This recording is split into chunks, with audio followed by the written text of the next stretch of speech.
शब्द सौष्ठव।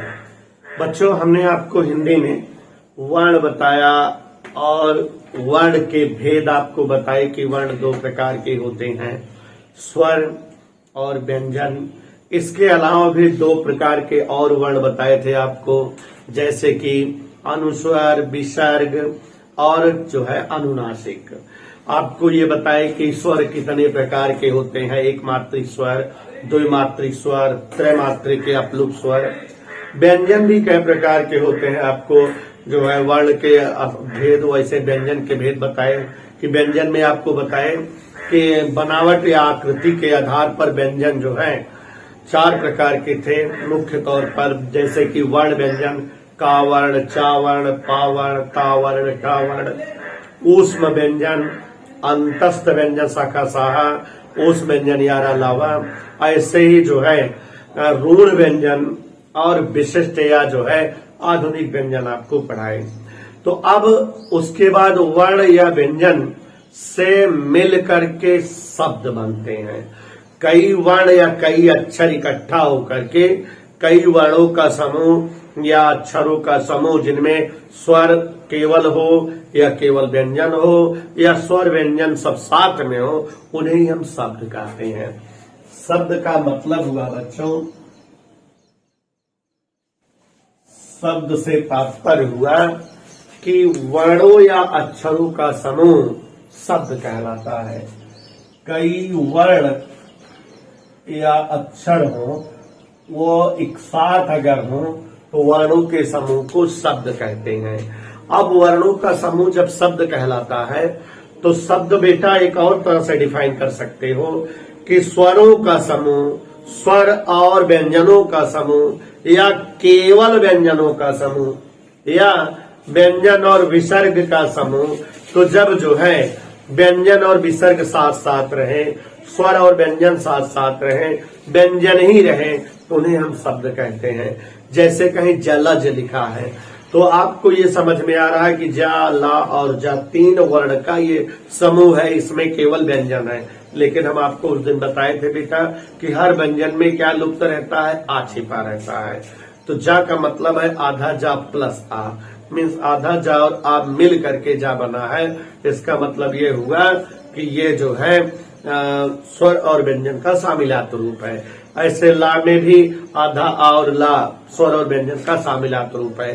तो जलज एक शब्द है जिसमें जा, ला और जा जैसे तीन वर्णों का समूह है या स्वरों और व्यंजनों का समूह है।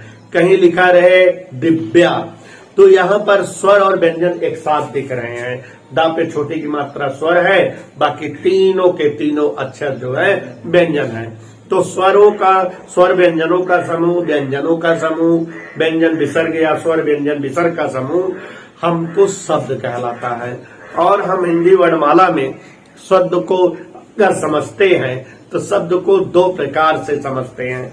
शब्द जो है दो प्रकार के होते हैं। अगर शब्द को बांटे हम तो एक तो सार्थक शब्द होते हैं और दूसरे निरर्थक शब्द होते हैं। अर्थ के हिसाब से शब्द अलग प्रकार के होते हैं, बनावट के हिसाब से शब्द अलग प्रकार के होते हैं और अर्थ या उत्पत्ति के आधार पर शब्द जो है अलग प्रकार के होते हैं। तो बच्चों, यहाँ शब्द के बारे में 3 स्टेप और जानिए जो कंपटीशन के दृष्टिकोण की बात है। हिंदी भाषा में गौर से समझिएगा, लगभग 2 लाख शब्द है। हिंदी भाषा में लगभग 2 लाख शब्दावली है। 2 लाख शब्दों का समूह। हमारी हिंदी जो है भाषा में 2 लाख शब्द शामिल हैं। 2 लाख शब्दों से मिलकर हमारी हिंदी भाषा बनी है, जिसमें 85% शब्द 85% शब्द तो हिंदी व भारतीय अन्य भारतीय भाषाओं के हैं। अन्य भारतीय भाषाओं के हैं। इसका मतलब जो है ये हुआ कि 2 लाख शब्द में 85% मतलब कुल 1,70,000 के लगभग शब्द भारत की भाषाओं के हैं। भारत की भाषाओं का मतलब है हिंदी, तमिल, मराठी, उड़िया, बांग्ला, पंजाबी, भोजपुरी, मिथिला, ये सारी भाषाओं के शब्द 85% हमारी हिंदी भाषा में 1,70,000 शब्दों में लगभग जो है हिंदी भाषा के शब्द हैं, संस्कृत के शब्द हैं, मराठी, उड़िया, तमिल, बांग्ला, भोजपुरी, मिथिला, माने भारत की अन्य जो है राज्यों की भाषाओं के शब्द शामिल आते हैं। शेष 15% शब्द जो है हिंदी भाषा में 15% शब्द हमारे जो है अन्य देशों की भाषाओं के हैं। विदेशी भाषा के शब्द भी हमारी हिंदी भाषा में शामिल हो गई है। अंग्रेजी भाषा के शब्द 10% अंग्रेजी भाषा के शब्द हमारी हिंदी भाषा में शामिल हैं। पुर्तगाली भाषा, अरबी भाषा और डच भाषा, चाइनीज भाषा, स्पेनिश भाषा के शब्द भी हमारी हिंदी भाषा में सम्मिलित हैं। तो इस तरह से जो है आप शब्द सौष्ठव के बारे में समझ रहे हो। अब हम लोग पढ़ेंगे शब्द भेद। बच्चों, शब्दों का भेद, शब्दों को हम जो है कई भागों में बांटेंगे। हिंदी बड़ी विचित्र भाषा है। शब्दों को हम 2-3 प्रकार से वर्गीकृत करते हैं। कभी शब्दों को अर्थ के हिसाब से या प्रयोग के हिसाब से बांटा जाता है। कभी शब्दों को उत्पत्ति, माने वो कहां से उत्पन्न हुए हैं उसके आधार पर शब्दों का वर्गीकरण किया जाता है। कभी बनावट के आधार पर शब्दों का प्रयोग किया जाता है। देखिए जरा, बड़ी गजब की भाषा है हिंदी। तो शब्द का वर्गीकरण, शब्द के भेद, माने शब्द कितने तरह से हो सकते हैं। अर्थ या प्रयोग के आधार पर, छोटा सा टॉपिक है आज जो बता रहा हूं, बस इसमें इतना ही पढ़ना है, इससे ज्यादा नहीं पढ़ना रहेगा। आप जो है एग्जाम के दृष्टिकोण से अच्छे तैयार हो जाएगा। छोटे छोटे टॉपिक जब पढ़ाएंगे तो खत्म होता रहेगा। तो देखिए जरा, शब्द के भेद में अर्थ या प्रयोग के आधार पर शब्दों का वर्गीकरण किया जाता है। अर्थ या प्रयोग के आधार पर, तो अर्थ या प्रयोग के आधार पर शब्द 2 तरह के होते हैं, सार्थक शब्द और निरर्थक शब्द। देखो बच्चों, ध्यान से समझिएगा, सार्थक शब्द और निरर्थक शब्द गौर से समझिएगा जो बता रहे हैं। सार्थक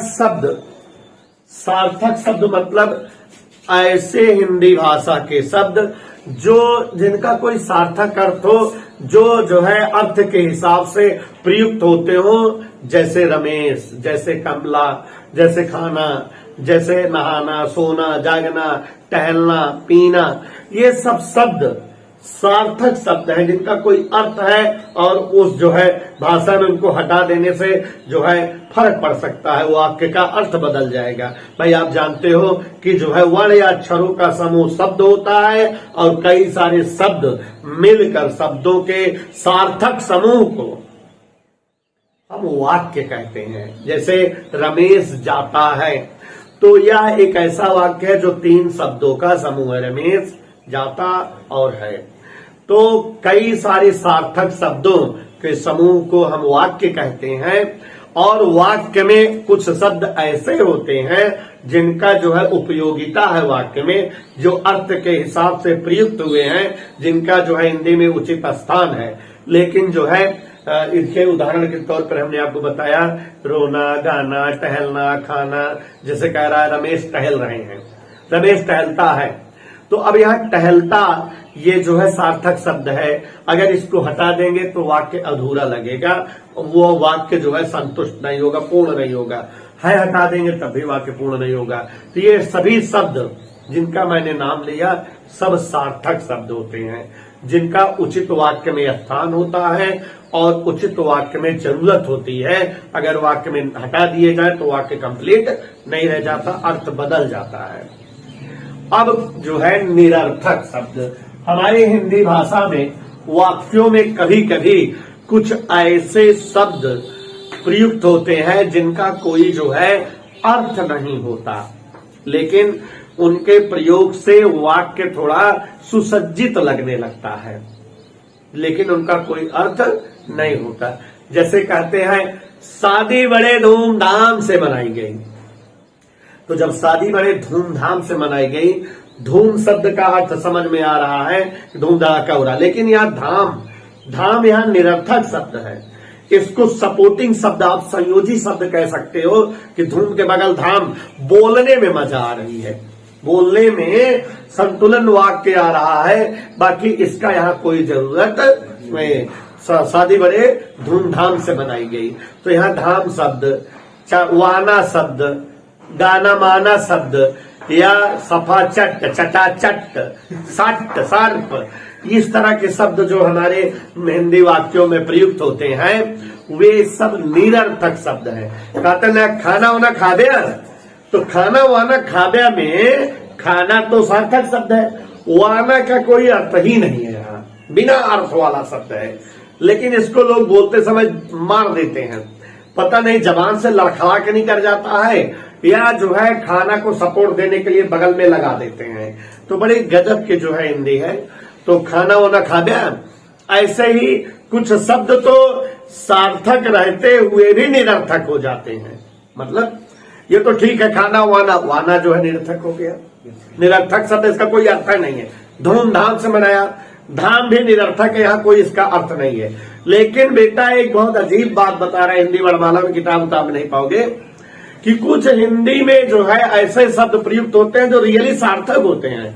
अगर वो अलग रहे, अकेले यूज किए जाए तो वो सार्थक होंगे, लेकिन किसी शब्द के साथ यूज कर दिए जाते हैं, निरर्थक जगह पर रख दिए जाते हैं, तो निरर्थक हो जाते हैं। उनका कोई मतलब नहीं रहता सपोर्टिंग में। मतलब कभी कभी सार्थक शब्द भी निरर्थक बन जाते हैं। बहुत अजीब चीज है, हिंदी पढ़ते हो लेकिन इतना डीप में नहीं जानते हो। तो समझो कि कभी जो है सार्थक शब्द भी निरर्थक बन जाते हैं। कैसे? कहते हैं गाड़ी पीछे बैक करा, गाड़ी पीछे बैक करा, पीछे बैक करा। अब यहां पर आप समझो, पीछे करना भी पूरा है, कहले गाड़ी पीछे कर लिया, और यहाँ बैक लगा दे है, वो तो लोग कहते हैं गाड़ी बैक कर लिया। चाहे पीछे करे कहे चाहे बैक करे, कहे गाड़ी पीछे कर लिया। पीछे शब्द जो है सार्थक शब्द हुआ, पीछे करना।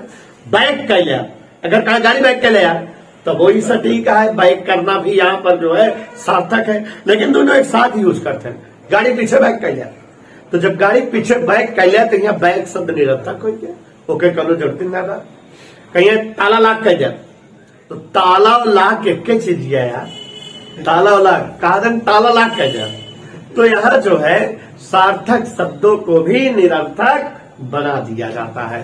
तो हमारे जो है हिंदी वर्णमाला में यहाँ पर जो है हिंदी की अंग्रेजी एक साथ यूज कर लिया जाता है। हुआ क्या होगा कि हिंदुस्तानी लोग किसी कार्य को जो अपनी भाषा में कहते थे, अंग्रेज लोग उसको कुछ और कहते थे।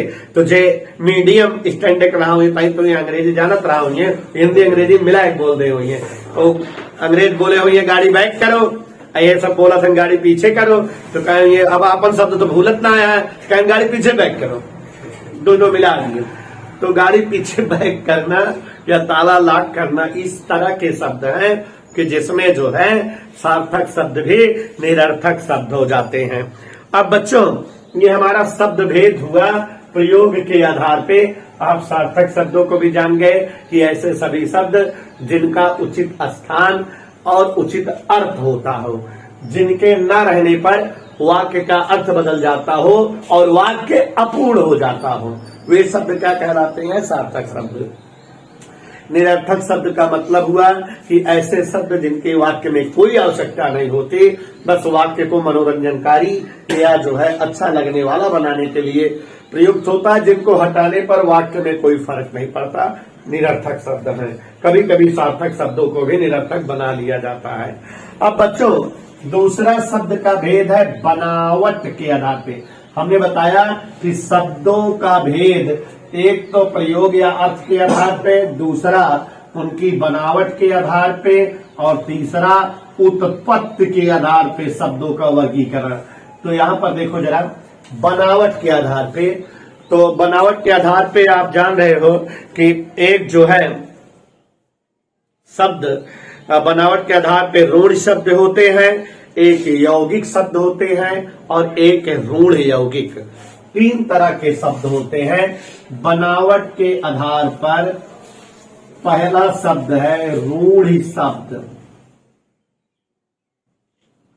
दूसरा है यौगिक शब्द और तीसरा मिक्सचर रूढ़ यौगिक।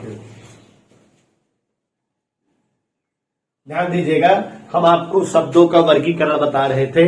तो शब्द भेद हमने बताया कि अर्थ या प्रयोग के आधार पर सार्थक और निरर्थक। बनावट के आधार पर शब्द कितने प्रकार के होते हैं बेटा? तीन, रूढ़ यौगिक और रूढ़ यौगिक। रूढ़ शब्द क्या है जानिए। ऐसे सभी शब्द जो किसी और शब्द से मिलकर ना बने हो, जो स्वयं में परिपूर्ण हो, जैसे मूल शब्द हो, जिनमें कोई और शब्द शामिल होकर के उनको ना बनाया हो। जैसे आम, तो आम और मां दो वर्णों का समूह है, लेकिन इसमें कोई और शब्द नहीं है कि किसी और शब्द से आम बना है। तो जिन शब्दों का निर्माण कई शब्दों के योग से नहीं होता, जो स्वयं में पूर्ण शब्द होते हैं, वर्ण या अक्षर के योग से बना लेकिन शब्द के योग से ना बने, तो जिन शब्दों का निर्माण कई शब्दों के योग से नहीं होता, जो पूर्ण शब्द स्वयं होते हैं, इकलौते शब्द होते हैं, उन्हें हम रूढ़ शब्द कहते हैं। रूढ़ शब्द का मतलब जिन शब्दों का निर्माण कई शब्दों के योग से न हो, जिनमें कई शब्द न रहें। जैसे आपको बताया उदाहरण के तौर पर आम, हाथ, कान, नाक, अनार, इस तरह के शब्द कैसे शब्द हुए? रूढ़ शब्द हुए, जिनका निर्माण और शब्दों से नहीं हुआ हो। अब दूसरा है यौगिक शब्द। अब जान गए इसकी परिभाषा क्या होगी कि दो या दो से अधिक शब्दों से मिलकर बनने वाला शब्द हमारा जो है यौगिक शब्द कहलाता है। माने ऐसा शब्द जिसमें दो शब्द शामिल हो, दो या दो से अधिक शब्द शामिल हो, वही जो है हमारा क्या कहलाता है? यौगिक शब्द। आप जान रहे हो बेटा कि हमने आपको संधि और संधि विच्छेद, समास और समास विग्रह पढ़ाया है, तो आप समझ गए कि समासिक शब्द अगर ले लो तो उसमें दो शब्द तो रहते ही हैं, या संधि वाले शब्द ले लो उसमें भी दो शब्द रहते हैं। विद्यालय, तो विद्यालय यौगिक शब्द है, विद्या और आलय दो शब्दों का मिलन है। राम लक्ष्मण, राम और लक्ष्मण दो शब्दों का योग है। सुख दुख, सुख और दुख। राजकवि, राजा का कवि या राज्य का कवि, दो शब्दों का मिलन है। तो बच्चों, जब जो है जिन शब्दों का प्रयोग दो या दो से अधिक शब्दों से होता है, जो शब्द दो या दो से अधिक शब्दों से मिलकर बनते हैं, तो ये शब्द हमारे जो है यौगिक शब्द कहलाते हैं। जैसे उदाहरण आपको बहुत सारा हमने दिया, विद्यार्थी, विश्वविद्यालय, पंचवर्षीय, रसोई घर, माल गोदाम। तो इस तरह से जो है ये शब्द जो है हमारे कौन से शब्द कहलाते हैं? यौगिक शब्द। तीसरा है कि योग रूढ़, योग रूढ़ या यौगिक रूढ़, ऐसे शब्द जो दो या दो से अधिक शब्दों के योग से बनते हैं किंतु उनका अर्थ अलग हो जाता है। दो या दो से अधिक शब्दों से बने लेकिन उनका अर्थ क्या हो जाए? अलग हो जाए। जैसे पंकज, पंख और जा दो शब्द शामिल हैं, लेकिन पंकज का मतलब कमल निकल गया, कोई अलग अर्थ हो गया। पंकज बादल, लंबोदर, तो लंबा और उदर दो शब्द लेकिन गणेश। तो जब जो है दो या दो से अधिक शब्दों का योग हो और अर्थ में बदलाव ना हो तो वो यौगिक शब्द है। लेकिन दो या दो से अधिक शब्दों का योग हो, लेकिन योग होने पर मिलकर वो कोई एक नया शब्द बन जाए। भाई इनमें योग हो रहा था, योग इसमें अकेले शब्द थे, आम, अनार, महुआ, इसमें दो शब्द अलग अलग थे। छात्र आवास, छात्रावास, विद्यालय, दोनों शब्द अलग अलग अर्थ रखते थे। लेकिन हम यह क्या बता रहे हैं? रूढ़ यौगिक का मतलब बेटा ऐसे शब्द जो कई शब्दों के योग से बने, ठीक है, लेकिन उनका अर्थ एक ही रहे। जैसे पंकज, अर्थ तो एक है कमल। जलादि, जला और दी शब्द से मिलकर बना लेकिन अर्थ तो एक है बादल। तो इस तरह से जैसे लंबोदर, चंद्रशेखर, समासिक शब्द, तो शब्द जुड़े हैं लेकिन उनका अर्थ एक ही है, अलग अलग अर्थ नहीं है। तो ऐसे शब्द जो है ये रूढ़ यौगिक शब्द।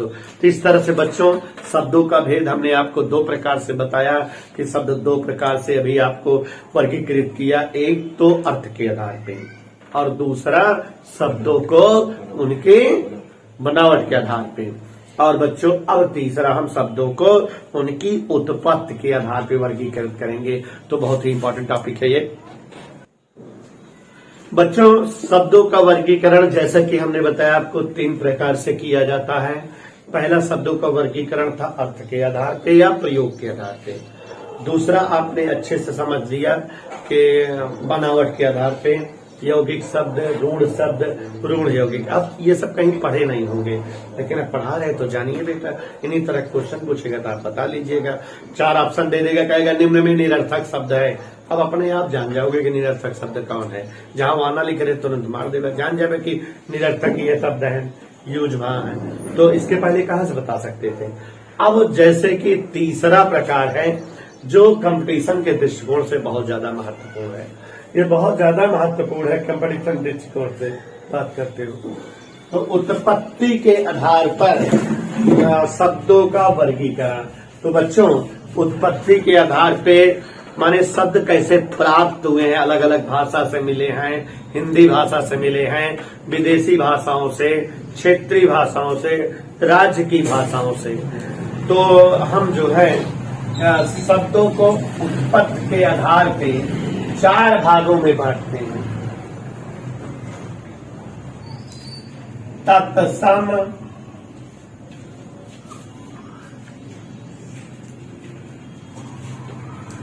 तद्भव,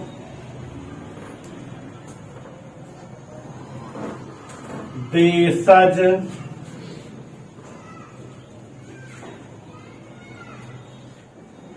और विदेशी।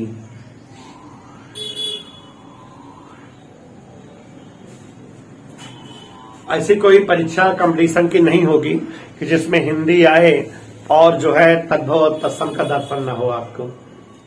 बहुत सारी ऐसी चीजें हैं जो आप सुनते रहते हो, जानते रहते हो, लेकिन नहीं पता आपको। जैसे कह दे कि सास ससुर, सास ससुर, तो कह दे कि जो है सास कैसा शब्द है, तद्भव है, तत्सम है, या देशज या विदेशी है। तो तद्भव शब्द है। फिर कभी कभी पूछता है क्वेश्चन में कि इसका तत्सम बनाओ या इसका तद्भव बनाओ, है ना। तो अगर जो है आपको सास का या ससुर का कह दे, सास ससुर का तद्भव बनाओ, तत्सम बनाओ, तो आप नहीं बना सकते हो। श्वशुर श्री सास का तत्सम होता है, श्वशुर श्री। जैसे ससुराल है तो सही था श्वशुर आलय, श्वशुर आलय, ससुरालय। और फिर जो है बोलते बोलते बिगड़ता गया और क्या बन गया, फूट फाट के ससुराल, तद्भव हो गया। तो भाई जब हम लोग डिस्कस करते हैं तत्सम, तद्भव, देशज, विदेशी, 4 प्रकार के हिंदी वर्णमाला में शब्द है। ये है क्या, इनसे रिलेटेड अगर कितना टेक्निकल पूछेगा, बढ़िया बता दे रहा हूं, बता लो एग्जाम में बेटा। और इसी बहाने आपकी प्रैक्टिस बनी है, नहीं तो अपने आप कहां पढ़ता है। तो देखो जरा, तत्सम, इसका संधि विच्छेद तत् प्लस सम, माने उसके समान।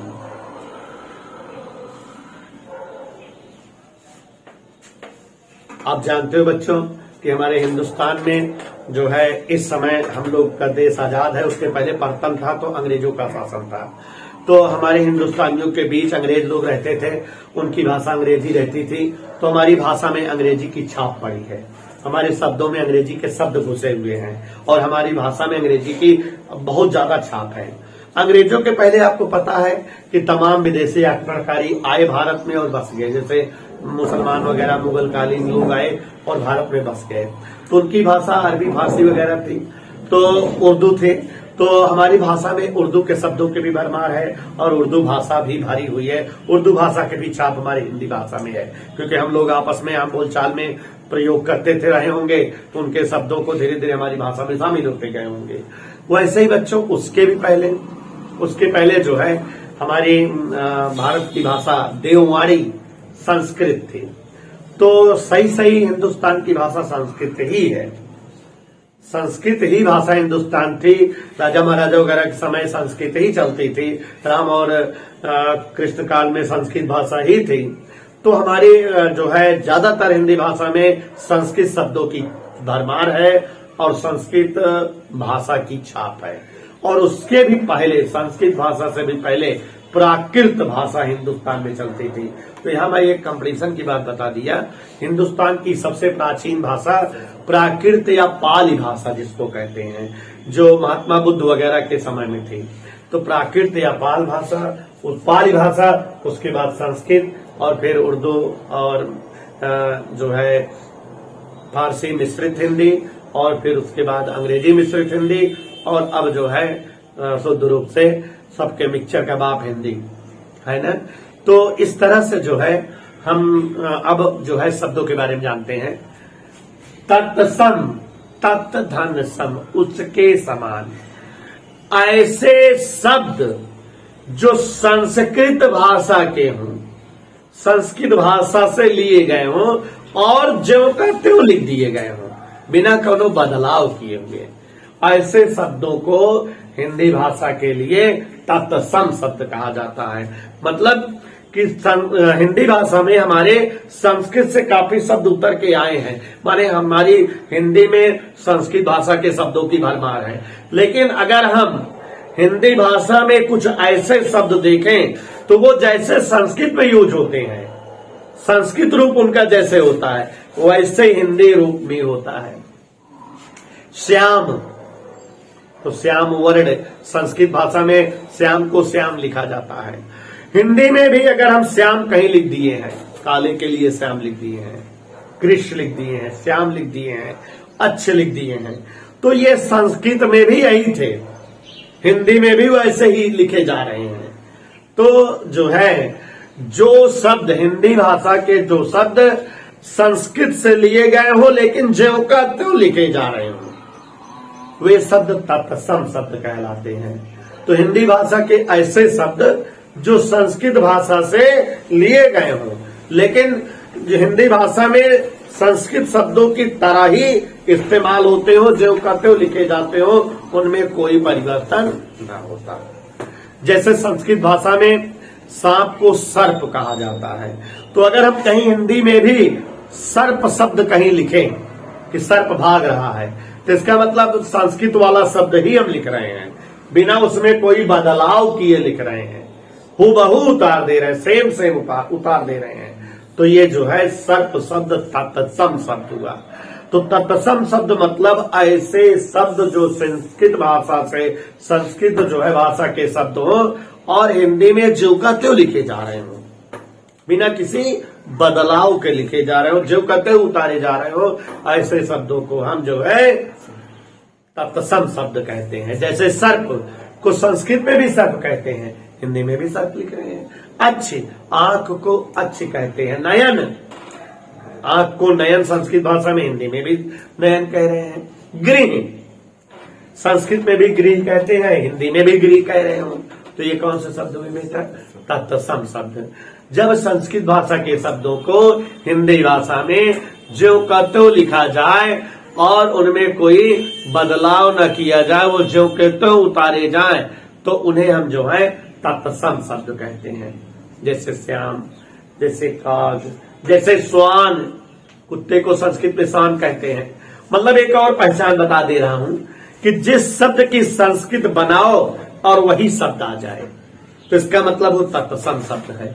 जैसे श्वान कहीं लिखा है और आपसे पूछा जाए कि ये संस्कृत तद्भव है कि तत्सम है, तो आप तुरंत उसकी संस्कृत सोचो। श्वान की संस्कृत श्वान होती है, तो इसका मतलब ये संस्कृत भाषा का शब्द है और इसका मतलब ये कैसा शब्द है? तत्सम शब्द है। तो जब जो है संस्कृत भाषा के शब्दों को जो कहते हो हिंदी भाषा में लिखा जाता है, तो उन्हें ही हम कौन सा शब्द कहते हैं? तत्सम शब्द। अब उसके बाद तद्भव, तद्धन भव, इसका अर्थ हुआ उससे उत्पन्न या उससे प्राप्त। अर्थात हम जो है संस्कृत भाषा के शब्दों में कुछ जब फेर बदल या कुछ परिवर्तन करके उनको हिंदी भाषा में प्रयोग करें, तो वही जो है तद्भव शब्द है। तत्सम और तद्भव दोनों संस्कृत भाषा के शब्द हैं, हिंदी में आए हुए हैं, लेकिन जब जो करते हो प्रयोग करो तो वो तत्सम है, और जब कुछ परिवर्तन करके प्रयोग करो तब क्या है, वो तद्भव।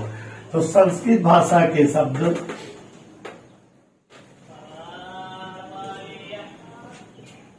वे शब्द जो ज्यों का त्यों लिखे जाए,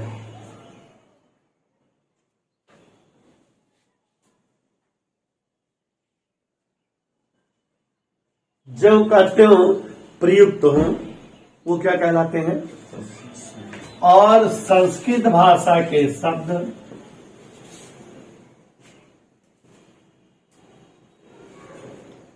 जो कुछ परिवर्तन करके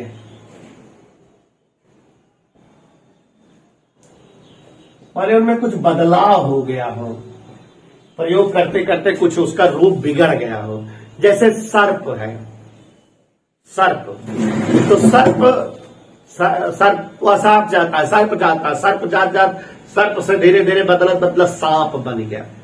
तो सांप वो है सर्प का बिगड़ा हुआ रूप है, तो यह भी नहीं कहा तद्भव। तो संस्कृत भाषा के शब्दों में जब जो है बदलाव कर दिया जाए, फिर बदल करके उन्हें यूज किया जाए, तो वो तद्भव होते हैं। सांप सर्प से बन गया, जैसे जो है नयन से नेत्र बन जाए, अच्छ से आंख बन के, तो ये जो है हमारे तद्भव शब्द हैं। ठीक है। अब उसके बाद जो है देशज शब्द, हिंदी भाषा के वे सभी शब्द जिनकी उत्पत्ति का ज्ञान ना हो, मतलब जिनके बारे में पता ही नहीं हो कि वो किस भाषा से आ गए हैं, लेकिन प्रयोग में आ रहे हो, तो उन्हें हम देशज शब्द कहते हैं। ऐसे एक शब्द होता है क्षेत्रीय शब्द, जैसे कि कुछ शब्द जो है कहीं जो है गली किनारे में उत्पन्न हो जाता है, कौनो गांव में नहीं बोले लागत, कहीं जा झाड़ की, तो झाड़ शब्द कहीं और नहीं है, कहूँ एक आध जने बोले कहीं फट, तो फट कौन भाषक शब्द ना हुआ, अपने आप जो है बने ली है। जैसे हमारे समय बोलत के कुछ निकल जाए मोहज कौन शब्द और का फिर हमेशा प्रयोग करे लगे, तो क्षेत्रीय शब्द हो गया कि वो कुछ मोहल्ला या उस गांव बोला जाता है, वो मोहल्ला से पैदा बाबा, वो गांव से पैदा हो गया, अपने आप जो ना बन गया है 10 सारे। तो अभी कोनो भाषक शब्द ही ना हुआ, तो ये कहूं कोनो क्यों बोल दे हुई है, तो उन्हीं से शब्द बन गई क्षेत्रीय शब्द। वैसे देशज शब्द, ऐसे सभी शब्द जो हिंदी भाषा में प्रयुक्त हो, लेकिन जिनके उत्पत्ति का ज्ञान नहीं हो कि किस भाषा से लिए गए हैं या किस भाषा से आके शामिल हो गए हैं, उन्हें क्या कहते हैं। टप टप घोड़ा टप टप टप टप कर रहा है, या पानी टप टप बरस रहा है, तो टप टप पता नहीं कौन भाषा से आ गया है, देशज शब्द है। लोटा, लोटा भी देशज शब्द है, कहां से आ गया नहीं पता है। डिब्बा, खिड़की, तेंदुआ, ये सब शब्द जो है देशज शब्द हैं, किसी और भाषा में नहीं मिलते हैं, न संस्कृत में है, न प्राकृत में है, न पाल में है, न विदेशी भाषाओं में है, न भारत की अन्य किसी भाषाओं में है, लेकिन हिंदी में है। तो जब हिंदी में है ये सब शब्द, तो इसका मतलब ये कहां से निकल आया बटे, इनके बारे में पता ही ना लग बा। ऐसे बहुत सारे शब्द हैं जिनके बारे में जानकारी ना भैबा कि कौने भाषा से आया है, सूधे सूधे उतार दिन गया है कि बदल के इनका लिखा गया है। तो जिन शब्दों के बारे में ये ना पता हो कि वो किस भाषा से आए हैं, देसी भाषा के हैं, विदेशी भाषा के हैं, सीधे सीधे उतार दिए गए हैं कि बदल कर लिए गए हैं, उन्हें हम कौन सा शब्द कहते हैं। विदेशी शब्द, तो विदेशी शब्दों को तो बताना ही नहीं है, नाम से स्पष्ट हो गया होगा विदेशी शब्द क्या है। तो हिंदी भाषा में प्रयुक्त कुछ ऐसे शब्द भी हैं जो विदेशी भाषाओं से आ गए हैं, चाइना के शब्द हैं, या जो है अंग्रेजी भाषा के शब्द, पुर्तगाली, स्पेनिश, फ्रेंच, फ्रांसीसी भाषा के शब्द हमारी हिंदी भाषा में शामिल हो गए हैं। और विदेशी भाषा के शब्द दो तरह से हैं, एक तो ऐसा है बेटा कि विदेश की भाषाओं के शब्द हिंदी में आए हैं जो का त्यों लिख दिए गए हैं, और एक उनमें कुछ बदलाव करके लिख दिया गया है। जैसे हिंदी भाषा में पोस्ट मास्टर यूज करते हो तो ये अंग्रेजी भाषा का शब्द है। चीनी यूज करते हो, चाय यूज करते हो, ये चाइनीज भाषा के शब्द है। विदेशी शब्द हुए कि नहीं, जो करते हो यूज कर रहे हो। लेकिन जैसे अस्पताल, तो हॉस्पिटल का बिगड़ा हुआ रूप है अस्पताल। लैंटर्न का बिगड़ा हुआ रूप लालटेन। तो ये शब्द जो है विदेशी शब्द है, लेकिन विदेशी भाषाओं के शब्दों का बिगड़ा हुआ रूप है। तो इस तरह से जो है उत्पत्ति के आधार पर हम लोग जो है बच्चों कई प्रकार के शब्दों का प्रयोग आपको बताए कि हम लोग जो है करते हैं। तत्सम शब्द, तद्भव शब्द, देशज और विदेशी। हमारे जो भारत में और राज्य हैं उन राज्यों की कुछ भाषाओं के जो है और कुछ विदेशी भाषाओं के शब्द जो है हम बता रहे हैं आपको, जानते रहिए। जैसे जो है जो अक्सर पूछे जाते हैं, तो आपके हिंदी भाषा में कुछ शब्दों को हम आपको बता रहे हैं जो विदेशी भाषाओं के या जो है हमारे हिंदुस्तान की किसी अन्य राज्य की भाषा के हैं, लेकिन आप आज तक इन्हें नहीं जानते रहे होंगे। देखिए, कुछ शब्द बांग्ला के हैं जो हमारी हिंदी प्रयोग होते हैं, कुछ मराठी भाषा के शब्द हैं, ये हमारे देश की भाषाएं हैं, हमारे हिंदी में शामिल हैं इनके शब्द। अरबी भाषा के शब्द, फारसी भाषा के शब्द आपको भी दिखा रहे हैं कि कुछ जो है बांग्ला शब्द है, मराठी शब्द, अरबी, फारसी हिंदुस्तानी भाषा में हमारे प्रयोग होते हैं। और कुछ विदेशी शब्द भी बता दे रहे हैं, जैसे तुर्की भाषा के शब्द हैं या अंग्रेजी भाषा के शब्द हैं।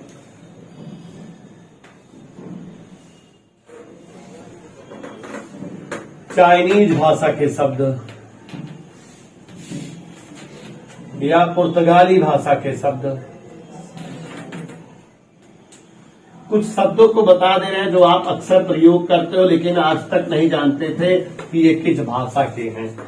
तो देखो, यहां तक जो है विदेशी भाषाएं हैं और ये भारत के ही अन्य राज्यों की भाषाएं हैं जिनके शब्द जो है हमारे हिंदी में इस्तेमाल होते हैं। तो ध्यान दीजिएगा कि बहुत सारे शब्द ऐसे हैं जो आपके सामने हमने कुछ देसी भाषाओं के और कुछ विदेशी भाषाओं के शब्दों को लिखा है जो आप अक्सर प्रयोग करते हैं। देखिए, बांग्ला भाषा के शब्द टका, भद्र, उपन्यास, ऊपरी, ये सब शब्द बांग्ला भाषा के शब्द है जो हमारी हिंदी भाषा में शामिल हो गए हैं। मराठी भाषा के बहुत सारे शब्द जैसे आई, लागू, चालू, बाड़ा, बाजू, ये सब मराठी भाषा के शब्द हैं जिनको हम हिंदी भाषा में हिंदी शब्द समझ करके यूज करते हैं। अरबी भाषा के बहुत सारे शब्द हमारी हिंदी भाषा में शामिल है। अदालत, इम्तिहान, इलाज, एहसान, कब्र, औरत, तनख्वाह, तारीख, अमीर, इस्तीफा, ये सब अरबी भाषा के शब्द हैं जो हिंदी भाषा में हिंदी शब्द जैसे यूज होते हैं। तो अरबी भाषा के शब्द हैं। अगर एग्जाम में पूछ ले कि निम्न में अरबी भाषा के शब्द हैं या निम्न में हिंदी भाषा का शब्द नहीं है, कोई एक ऑप्शन दिए रहेगा तो इसमें पहचान लीजिएगा कि ये अरबी भाषा वाले शब्द हैं। फारसी भाषा के बहुत सारे शब्दों का हमारी हिंदी भाषा में यूज होता है। खर्च, कमर, आदमी, सोचिए आप हिंदी भाषा में चश्मा, चाकू, गुलाब, ये सब अक्सर प्रयोग करते हो, लेकिन क्या आपको पता था कि ये जो है फारसी भाषा के शब्द हैं? तो आज जानिए कि चश्मा, चाकू, गुलाब, उम्मीदवार, मुफ्त, मोजा, दुकान अक्सर आप प्रयोग करते हो। चापलूस, सूद, दाग, बाग, ये सभी शब्द जो है फारसी भाषा के शब्द हैं। ऐसे ही बच्चों, तुर्की भाषा के शब्दों में तोप, लाश, ता और सा ज्यादातर यूज होता है तुर्की भाषा के शब्दों में। तोप है, लाश, तमगा, बेगम, बहादुर, तलाश, कालीन, सौगात, सुराग। अब ये बांग्ला, मराठी, अरबी, फारसी, तुर्की, ये 5 भाषाओं के शब्दों का परिचय हम आपको हिंदी भाषा में जो यूज होते हैं बताया। अंग्रेजी भाषा के बहुत सारे शब्द हमारी हिंदी में प्रयोग होते हैं। Court, ticket, fees, rail, train, injection, hospital, बहुत सारे शब्द जो है अंग्रेजी भाषा के तो भरमार है हमारी हिंदी भाषा में प्रयुक्त होते हैं। चाइनीज भाषा के शब्द चीनी और चाय चाइनीज भाषा के शब्द हैं जो हम इस्तेमाल करते हैं अपनी हिंदी भाषा में। पुर्तगाली भाषा के शब्द में भार, तौल, पेरू या जो है कमरा, ये पुर्तगाली भाषा के शब्द है। नीलाम, पादरी, ये सब पुर्तगाली भाषा के शब्द हैं जो हमारी हिंदी भाषा में सम्मिलित हो गए हैं। अब बच्चों हम आपको जो है एक वीडियो इसके बाद बनाएंगे जिसमें जो है प्रैक्टिस सेट, माने बहुत सारे तत्भव शब्दों को तत्सम शब्द में बदलना, देशज विदेशी शब्द की पहचान करना। ये वीडियो में केवल आपने इनकी परिभाषा शब्दों की जानी, फिर प्रैक्टिस सेट वाली वीडियो बनाएंगे जिसमें आप क्वेश्चन सॉल्व कर लोगे। धन्यवाद।